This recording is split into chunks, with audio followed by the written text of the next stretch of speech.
The security camera on the light pole overlooking the Millbrook Police Station parking lot records a patrol car turning sharply, stopping sideways in front of a woman walking toward the main entrance.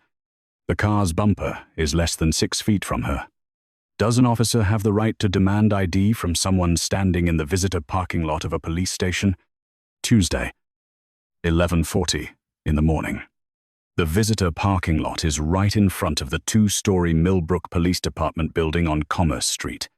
White painted lines on the asphalt led straight to the front glass doors. A blue sign on a metal pole reads, "Visitor Parking." Emily Carter gets out of a grey sedan she just parked in a visitor spot. She's 42 years old. A pediatric nurse at Millbrook Regional Medical Center. Her hospital ID hangs from a lanyard around her neck. In her hand is a paper lunch bag. Inside the bag is a turkey sandwich and an apple. A folded piece of paper sits inside. Next to the food, Emily Carter locks her car with the remote and walks toward the glass doors.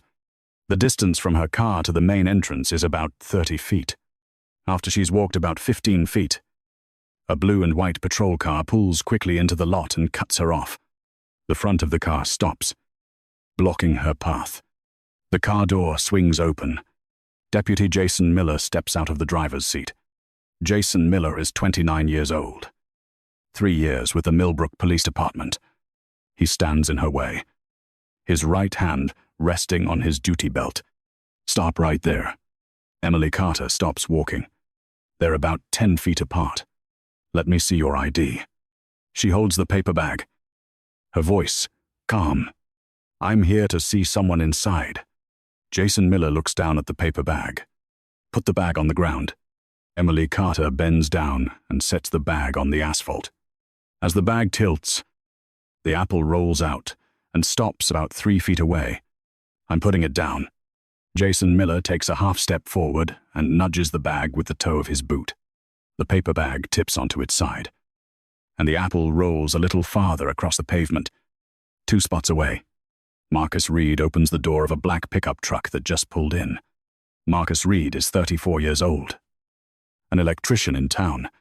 He looks over at the patrol car blocking the walkway. Marcus Reed takes out his phone and opens a livestream app.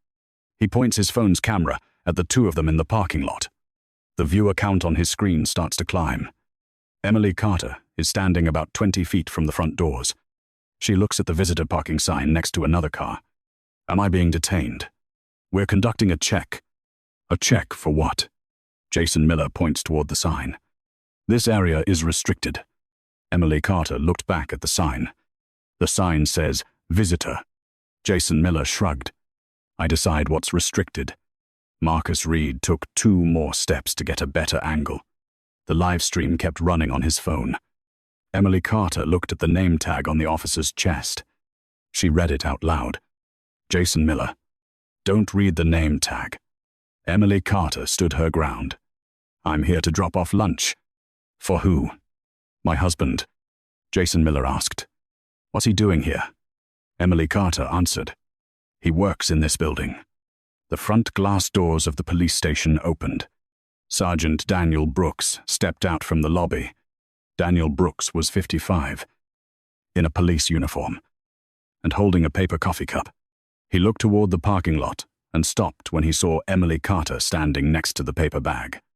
Daniel Brooks then looked over at Jason Miller, who was standing in the middle of the walkway.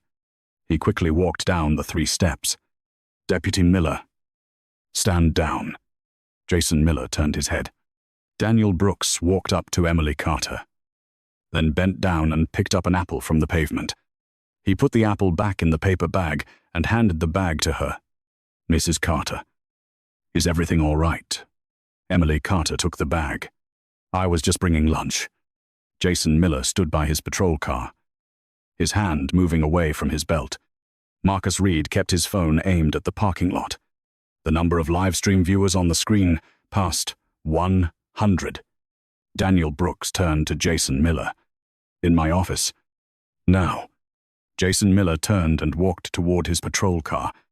Emily Carter held the paper bag and walked up the steps to the station's glass doors. Sergeant Daniel Brooks stood on the steps before the glass doors. Emily Carter held the paper bag and stepped into the lobby.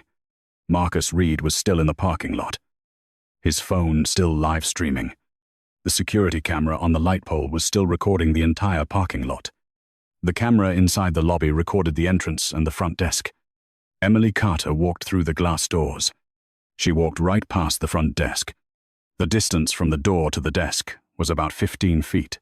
Sergeant Daniel Brooks turned and looked out at the parking lot.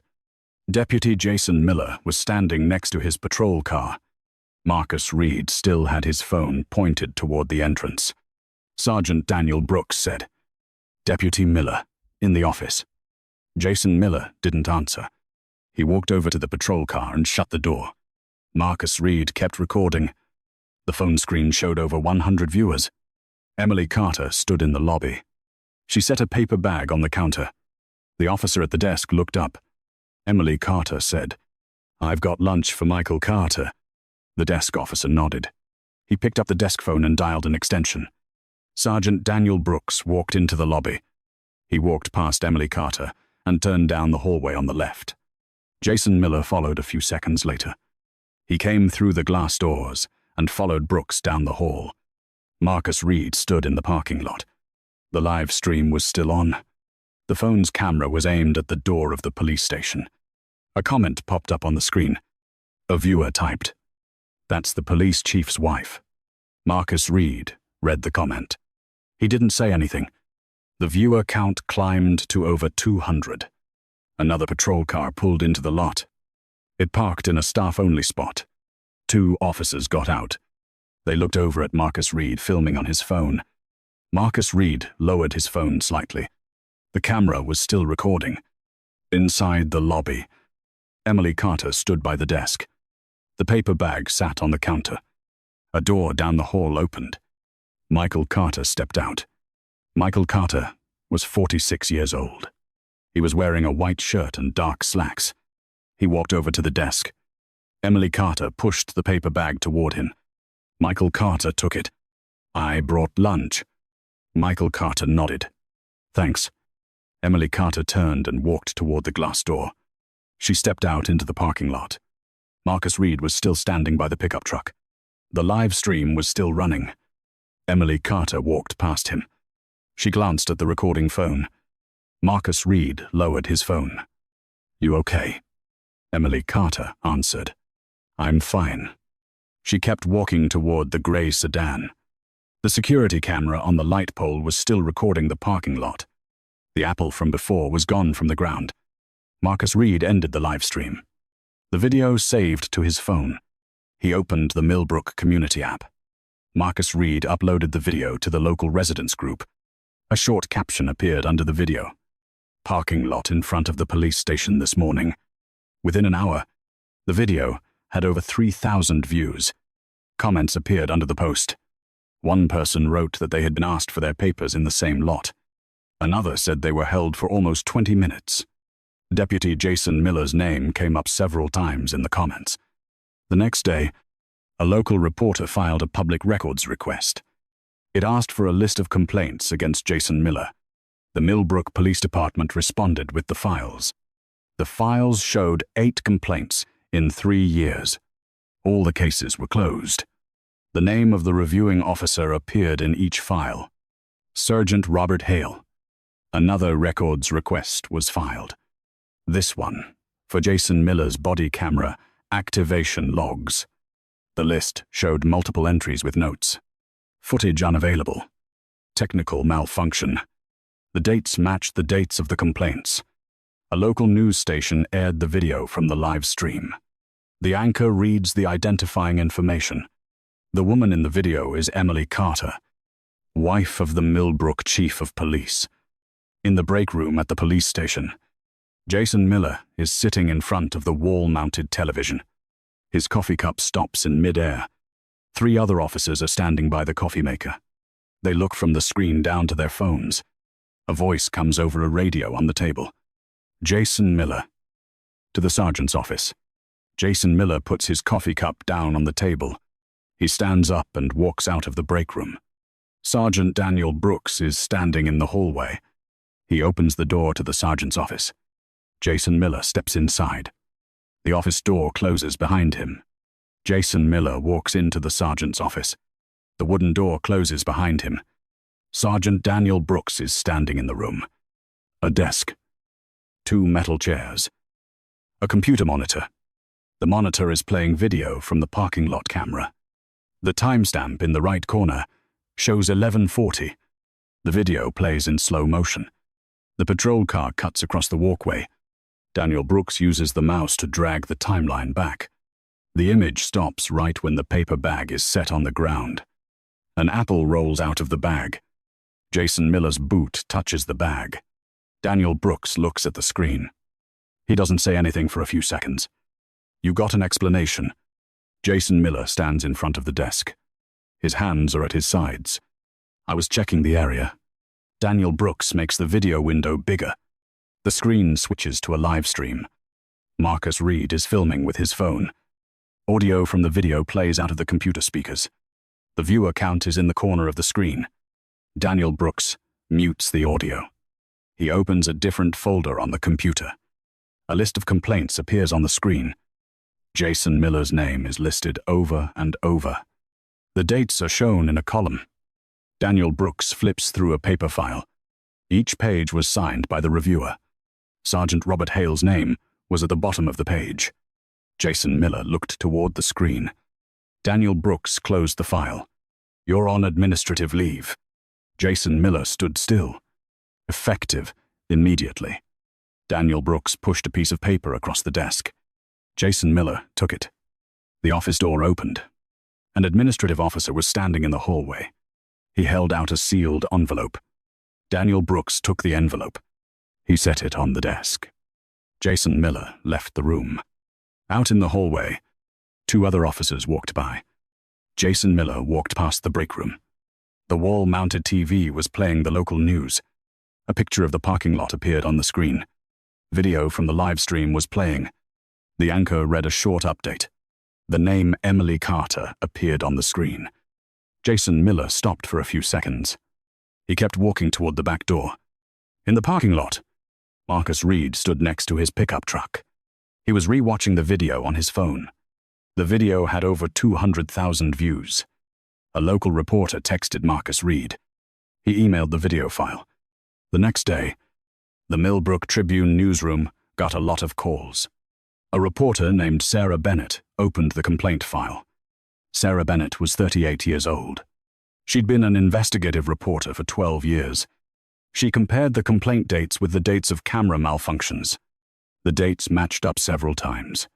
Sarah Bennett filed a public records request, requesting overtime logs. 3 days later, a thick file was delivered to the newsroom. The spreadsheets showed the overtime hours.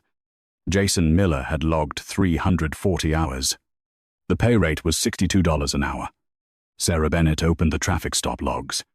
Many of the lines didn't have a ticket. No record of a violation. The approving signature was in the last column. Sergeant Robert Hale.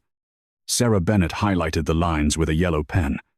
She made a call to the State Attorney General's office. 2 weeks later, an investigative team arrived at Millbrook City Hall.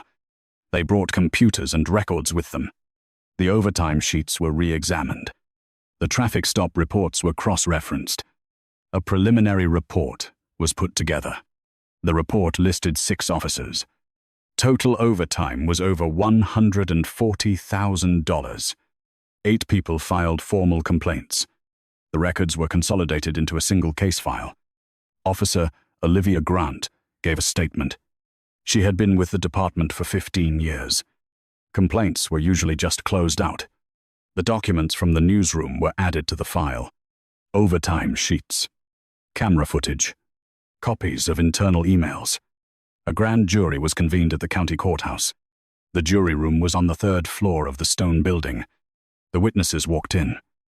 One by one. Emily Carter sat in the witness chair. I was just delivering a lunch. The prosecutor jotted notes on a legal pad. 7 other people testified. One person said they were stopped near the parking lot. One said they were asked for ID just for walking by. The grand jury deliberated for 6 hours. The door to the room opened late that afternoon. The prosecutor read the decision. Jason Miller was indicted. The charges included civil rights violations and overtime fraud. Robert Hale was indicted. The charges included obstruction of an investigation and abuse of power. The two men were arrested in the courthouse hallway. The handcuffs clicked shut in front of the news cameras. 3 months later, the Millbrook Police Department announced new procedures. A civilian board would review complaints. Body cameras must be active during every encounter. Deactivating a camera will be considered a disciplinary violation. Officer Olivia Grant was put in charge of training. Michael Carter remained chief of police. Jason Miller was terminated. Robert Hale submitted his resignation. 1 year later, Tuesday, 11:30 in the morning, Emily Carter pulled her gray sedan into the visitor lot. She parked in the exact same spot. She got out of the car, a paper lunch bag in her hand. Emily Carter walked across the parking lot. The glass doors were about 30 feet away. No patrol car cut across her path. No one blocked her way. Emily Carter stepped up onto the curb. She opened the glass door and went inside. A few minutes later, she returned to the parking lot. Emily Carter got into her sedan. She pulled out of the police station parking lot. The camera on the light pole continued to record the entire area. This story began with just a lunch bag in a parking lot. What do you think made this small event change an entire system? Share your thoughts in the comments below. If you want to see more stories like this, share the video and subscribe to the Power Misplaced Stories channel.